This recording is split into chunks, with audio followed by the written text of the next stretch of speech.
పొద్దున పన్నీర్ చేసినా అని చెప్పినా కదా! ఇది మొన్నటి వీడియోని ఇవాళ పెడుతున్నా.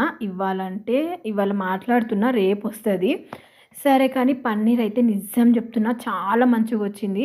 కర్రీ కూడా చేసినా అనమాట పన్నీర్ కర్రీ. నేను ఇంత ఎక్స్‌పెక్ట్ చేయలేను. మంచిగొస్తదో రాదో అనుకుంటూనే చేసినా అనమాట.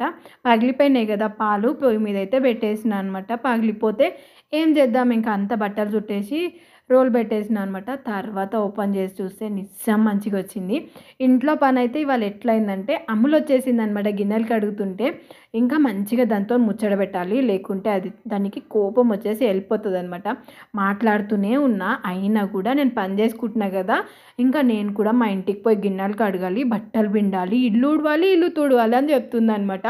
నేనైతే ఇల్లు ఊడ్చేసి, ఇల్లు తుడిచేసి, గిన్నెలన్నీ కడిగేసి, బట్టలన్నీ ఉతికేసినా అనమాట.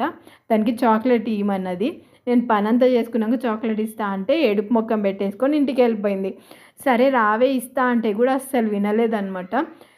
ఇంకా గిన్నెలైతే కడిగేసుకున్నా కదా! బట్టలైతే ఉతికేసుకున్నా కదా! పన్నీర్ కూర ఇవాళ చేద్దామని అనుకున్నా. కానీ కుదరలేదు. రేపు చేద్దాంలే అనుకున్నా అనమాట. పనైతే చాలా మంచిగా అయిపోయింది. తర్వాత బట్టలన్నీ ఉతికేసుకున్నా. తొందరగా ఇంటికాడ ఉంటే తొందరగా అయిపోతది పని. మొన్న ఇంటికాడనే ఉన్నా కదా! ఆ రోజు నాకు మళ్ళీ దందకు పోబుద్ధి అయితలేదు తెలుసా! మీరైతే ఒక లైక్ చేయండి.